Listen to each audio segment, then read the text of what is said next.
ये है तुम्हारे नाम, इस मिट्टी के लिए बहते लहू के नाम, मेरे दिल में बसे जान से प्यारे पाकिस्तान के नाम।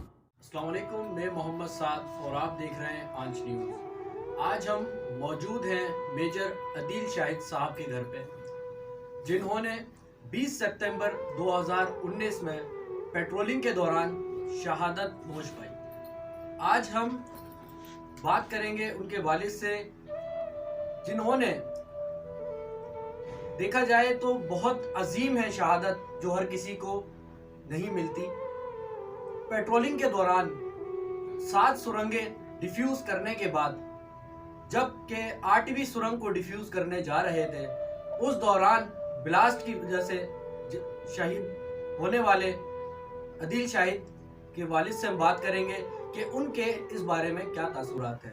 अस्सलाम वालेकुम। वालेकुम अस्सलाम। मेरा नाम सैयद शाहिद हुसैन जैदी है। मैं शहीद मेजर अदील शाहिद का फादर हूँ। मेरे 4 बच्चे हैं, 2 बेटे 2 बेटियाँ। क्योंकि शहीद कभी मरा नहीं करते, ज़िंदा होते हैं, तो उसको मैं शामिल ही करूँगा कि मेरे 2 बेटे हैं और 2 बेटियाँ हैं। अदील डिवोटेड ऑफिसर था पाकिस्तान आर्मी से, और पाकिस्तान आर्मी में सभी फ़ौज से, अपने अदारे से, अपनी ऑर्गेनाइजेशन से बेइंतहा मुखलिस होते हैं। वो कुछ ज़्यादा एक्स्ट्रा ऑर्डनरी मुखलिस था। और 20 सितंबर को उसको अंदाज़ा था कि मैं शहादत के रुतबे पर फायद होने वाला हूँ, क्योंकि रात को उसने मुझे वॉइस मैसेज किया था और उसने कहा था कि पापा आपको झटका ना लगे, इसलिए मैं बता रहा हूँ कि शायद कल मैं शहीद हो जाऊँ। तो मेरी बच्चियों का आप पे एक बड़ी जिम्मेदारी आ रही है। वो जाहिर है, उसकी 3 बच्चियाँ हैं, एक 3.5 साल की, 2 साल की ट्विन है। तो कहना कि ये जिम्मेदारी आप पे आ रही है, तो बकिया ज़िंदगी रही तो कल बात करेंगे, वस्सलाम। तो यही बात उसने अपनी फूफी को, जो मेरी सबसे छोटी बहन है ऑस्ट्रेलिया में, उसको 14 मिनट बात की। और वो हमेशा कहती थी, वो बड़ी वेल ऑफ है माशाल्लाह, तो वो कहती थी कोई फरमाइश, कोई बात, कोई पैसा, किसी चीज़ की ज़रूरत है तो बेटे मुझे बताओ। ना तुम्हारा बाप बताता है, ना आपने कभी बताया। उसने मोना आंटी ये पहली और आखिरी मरतबा फरमाइश कर रहा हूँ। कह हाँ बोलो बेटा बोलो। उसने कहा जहाँ मैं पोस्टेड हूँ ये मोमिन का इलाका है, मोमिन एजेंसी का, और यहाँ जो गांव है, इस गांव के लोग बहता हुआ पानी समझते हैं कि बहुत अच्छा है, और वो पानी पीते हैं। तो यहाँ पर कुछ आप ट्यूबवेल ऐसे लगा दें जिसमें फ़िल्टर भी हो, पानी इनको साफ़ मिले, गुर्दों को प्रॉब्लम ना हो इनको। और एक मदरसा कुरान के लिए, एक प्राइमरी सेकेंडरी स्कूल और एक कॉलेज, ये बनवा दें, ये मेरी फरमाइश है। तो मेरी बहन ने कहा, यानी उसकी फूफी ने, कि कल इंशाल्लाह ताला मेरे बंदे वहाँ पहुँच जाएंगे। बेटे आप बताएं पहुँचना कहाँ है। उसने कहा देखें मैं हूँ इस वक्त ग्रूसल गेट पे। ये ग्रूसल गेट मोमिन एजेंसी का यानी मशहूर गेट है, और उसकी शहादत भी उस ग्रूसल गेट के नज़दीक ही हुई है। तो मुख्तसर ये कि उसने कहा कि देखें ये वॉर एरिया है, यहाँ तो कोई नहीं आ सकेगा, तो इसको बाद में देख लीजिएगा।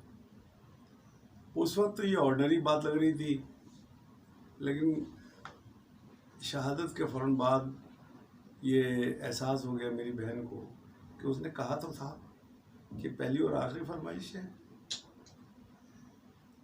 अच्छा शाहिद साहब, हम ये जानना चाहेंगे कि मतलब उन्हें फ़ौज में जाने का कब से शौक़ था और किस तरह से जज्बा था, उस बारे में ज़रा हमें बताइए। बेटे सभी लोग कहते हैं कि मुझे बचपन से शौक़ था, लेकिन हकीकत ऐसा नहीं होती। वो वाकई ही बचपन से शौकीन था। यानी दूसरी क्लास से मैट्रिक तक उसने कभी कोई टॉय नहीं खरीदा गन के अलावा। वो गन खरीदता था। यानी बहन भाई उनके ज़ाहिर बेटियां थीं, वो गुड़िया खरीदती थीं, नबील गाड़ी ले लेते थे, लेकिन वो गन ही लेता था। और ये जब बहुत छोटा था प्राइमरी स्कूल में, उस वक्त वो अपनी दोनों बहनों के साथ खेलता था शहीद होने का।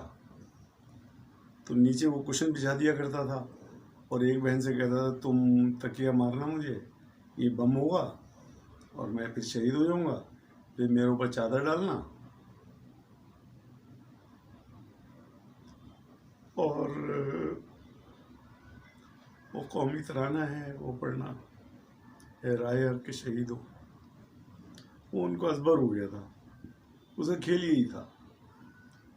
और जब जा रहा था पासिंग आउट परेड से पहले भी और बाद में भी सेकंड लेफ्टिनेंट हुआ, तब भी वो यही कहता था अपने दोस्तों से, यार तुम लोग दुआ करना कि कोई मैं दुश्मन के खिलाफ लड़ते हुए शहीद हो जाऊं, मैं ऑर्डिनरी मौत नहीं मरना चाहता। लेफ्टिनेंट था तो ये जज्बा और तकवीत पकड़ गया। कैप्टन था तो और ज़्यादा वो हो गया। और फिर वो कहता यही था कि बस यानी दुश्मन को नीज़ नाबूद कर दूंगा जो पाकिस्तान की तरफ गलत आंखों से देखेगा। देखा नाजरीन के एक फौजी का जो जज्बा था और जो शहादत का जज्बा था, ये हर इंसान में नहीं होता।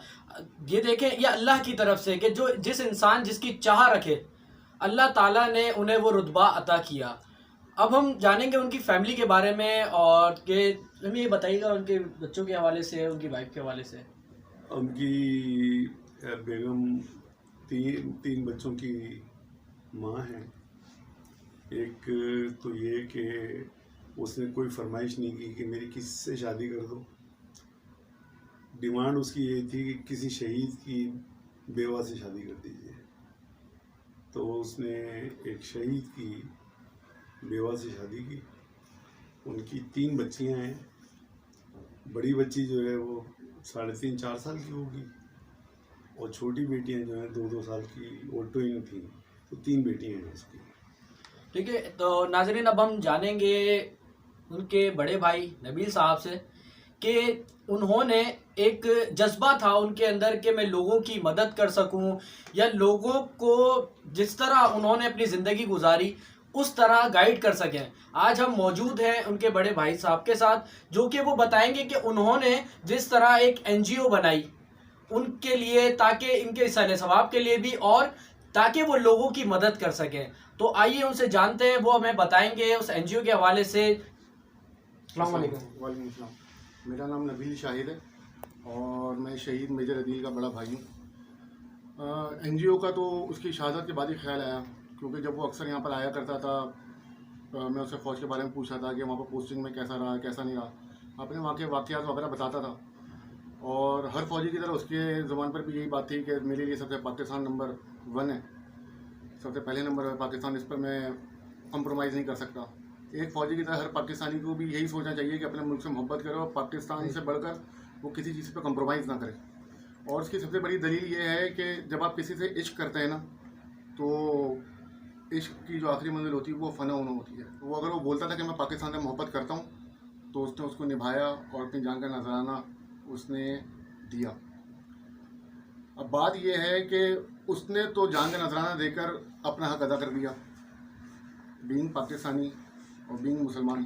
क्या हमने इस पाक मिट्टी का कर्ज अदा किया, या हम लोग भी दूसरे लोगों की तरह शाम को थका कर घर पर आएँ, बीवी बच्चों को डांटें और नीचे चाय के होटल में बैठकर किसी और के पैसों की चाय पिएं और पाकिस्तान पर तनकीद करें और घर आकर सो जाएं और बोलें कि हमने आज बहुत बड़ा काम कर दिया। NGO बनाने का मकसद सबसे बड़ा एक अवेयरनेस, जो कि हमारे मुल्क के नौजवानों तक मुंतकिल करना, क्योंकि आगे जाकर उन्होंने इस मुल्क को संभालना है। कि अगर कुछ नहीं कर सकते तो इस मुल्क से कम सच्ची मोहब्बत तो करो ना, कि क्योंकि आपने एक अरसे तक अंग्रेज़ों की ग़ुलामी करी है और अभी भी हम लोग गुलामाना सोच रखते हैं किसी भी महफिल में बैठेंगे पाकिस्तान बाद में हमारे अपने पाकिस्तानी अमेरिका की तारीफ़ कर रहे होते हैं, यूके की तारीफ़ कर रहे होते हैं, वहाँ के सड़कों की तारीफ़ कर रहे होते हैं। यहाँ पर ये कोई नहीं बताता कि अगर वहाँ पर कोई भूखा मर रहा है तो उसको भाई कोई खाना नहीं खिलाता, उसको कोई पानी नहीं पिलाता। मैं खुद मास्टर्स करने के लिए लंदन गया था, वहाँ पर मैं 6 साल रहा, वहाँ का माहौल मैं बहुत अच्छी तरह वाकिफ़ हूँ। वहाँ पर आपसे मेरी कोई रिश्तेदारी नहीं है, मगर खुदा ना खासा अगर आपको कुछ हो जाएगा तो मैं आपको हॉस्पिटल लेकर जाऊँगा, मैं आपको पानी नहीं पिलाऊँगा, मैं आपको दवाई भी दिलाऊँगा। तो ये जो चीज़ें हैं यहाँ पर, जो हमारे अखलाकी इक़दार हैं, कम से कम उसको तो नुमाया करें। अपने ख़ानदानी जो हम लोगों के जो एक पुराने जो तर्ज़ ज़िंदगी चली आ रही, जो हमारे बड़ों ने जी है, कम से कम उसको तो हम लोग याद रखें। तो एक NGO बनाने का जो सबसे बड़ा मकसद अवेयरनेस, और अवेयरनेस हर तरह की, अल्लाह ना करे कभी पाकिस्तान में जैसे आजकल गर्मी है, मैं बचपन में सुनता आ रहा हूँ, मेरी वालदा मना कर दी थी कि बेटा बारिश में तुमने ना किसी चीज़ को हाथ नहीं लगाना, करंट लग जाएगा। तो वो एक जो मामला चल रहे हैं, अब मैं या तो गवर्नमेंट में तनकीद करूँ या CM साहब को पकड़ लूँ मशहूर होने के लिए। तो दूसरी NGO में और इस NGO में जो सबसे बड़ा फ़र्क ये है कि भाई हम लोग ऑलरेडी बड़े मशहूर हो चुके हैं। हम लोग पाकिस्तान की उन फैमिलीज़ में हमारा शुमार होता है, शोहदा की फैमिलीज़ में, जहाँ पर जाने के लिए लोग तरसते हैं। और इसका जो चुनाव करता है वो सिर्फ़ और सिर्फ अल्लाह ताला की पाक ज़ात करती है। बेशक आप बिल्कुल सही फरमा रहे हैं ये बात। मुझे बताइएगा ये NGO क्या क्या काम कर रही है? NGO का नाम हम लोगों ने अपने शहीद भाई के नाम पे रखा है, शहीद मेजर अदील शाहिद फाउंडेशन। और यहाँ से 3 महीने पहले रजिस्टर्ड हुई थी, और आजकल इसकी वेबसाइट वगैरह अंडर प्रोसेस में है। वेबसाइट इसकी mejaradilfoundation.org है, और शहीद मेजर अदील शाहिद फाउंडेशन के नाम से इसका फेसबुक पेज, यूट्यूब वगैरह सोशल मीडिया हमारा चल रहा है, आप लोग सर्च कर सकते हैं। चूँकि अभी हमारे लॉकडाउन चल गया था कोरोना के चक्कर में, जहाँ पूरी दुनिया मुतासर हुई है, पाकिस्तान भी मुतासर हुआ है। मुख्तलिफ सरकारी दफातर बंद थे, हमारा उस वजह से अकाउंट नहीं खुल सका। मगर क्योंकि एक जवान भाई की शहादत के बाद जिस तरह एक घर डिस्टर्ब होता है, और यकीनन पाकिस्तान आर्मी एक ऑर्गेनाइजेशन नहीं है, एक फैमिली है। तो जहाँ पर वो लोग इस साने से वो लोग मुतासर हुए, तो हम लोगों ने खानवादा शोहदा की तरफ से हम लोगों ने लॉकडाउन में 700 से ज़्यादा लोगों को राशन तकसीम किया। आजकल सैनिटाइज़र्स की फ्री डिस्ट्रीब्यूशन कर रहे हैं। ये बात बताना ज़रूरी इसलिए है कि हमारा अकाउंट नहीं खुला, क्योंकि ये कोई कारोबार नहीं है। मैंने खुद MBA किया हुआ, मुझे मालूम है कि पाकिस्तान में NGO वेलफेयर ये एक बहुत बड़ी एक बिज़नेस कैटेगरी में अब लोग इसमें आते हैं, बड़े बड़े सियासतदान, बड़े बड़े लोग इसमें इन्वॉल्व हैं। तो हम लोगों ने ये पैदागिरी के लिए NGO नहीं बनाई, जहाँ हम समझते हैं कि हमारा एक मुल्की फरीज़ा है, ये हमारा एक मजहबी फरीज़ा है। हमने हर उस स्टेज पर जो लिमिट्स अल्लाह ताला ने हमें दी हैं, हम अपने मुसलमान भाइयों को, हम अपने पाकिस्तान भाइयों को कहाँ कहाँ फैसिलिटेट कर सकते हैं हम करते रहेंगे। तो अदील का एक जो सबसे बड़ा ख्वाब था कैडेट कॉलेज बनाने का था। कैडेट कॉलेज है, हॉस्पिटल बनाना है हम लोगों ने, और शोहदा के हवाले से हम लोगों ने सोसाइटी बनानी है, जिसमें Pakistan army, Pakistan air force, Pakistan navy, Sindh rangers और पुलिस के जो वो जवान जो शहीद हो गए, उनको इंशाल्लाह ताला हम लोग वहाँ पर प्लॉट्स वगैरह देंगे।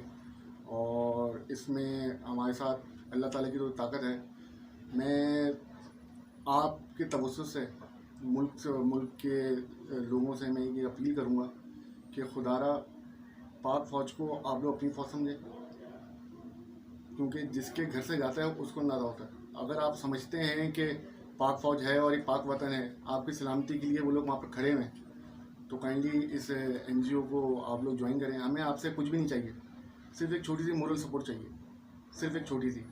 हमारे सोशल मीडिया आप लोग ज्वाइन करें, हमारे पेजेस को लाइक करें, ताकि जो हम लोग काम कर रहे हैं और जो आगे करने जा रहे हैं वो मुल्क के कोने कोने तक पहुँचे, और इंशाल्लाह ताला आप हमें साबित कदम पाएंगे। देखा नाजरीन, जैसे कि हमने पहले वालिद से बात की, मेजर अदील साहब के, और उनके बड़े भाई से जाना कि वो जो NGO काम कर रहे हैं NGO में, तो वो क्या क्या काम कर रहे हैं, उस NGO के बारे में जाना। अब हम इजाज़त चाहेंगे इस बात के साथ कि शहीद की जो मौत है वो कौम की हयात है। और देखा जाए तो हम यही कहेंगे कि आप सब भी हमारे नाजरीन पाक फौज का साथ दीजिए। पाक फौज जिंदाबाद, पाक अफवाज जिंदाबाद। कैमरामैन साजिद अहमद के साथ मोहम्मद साद, आंच न्यूज़, कराची।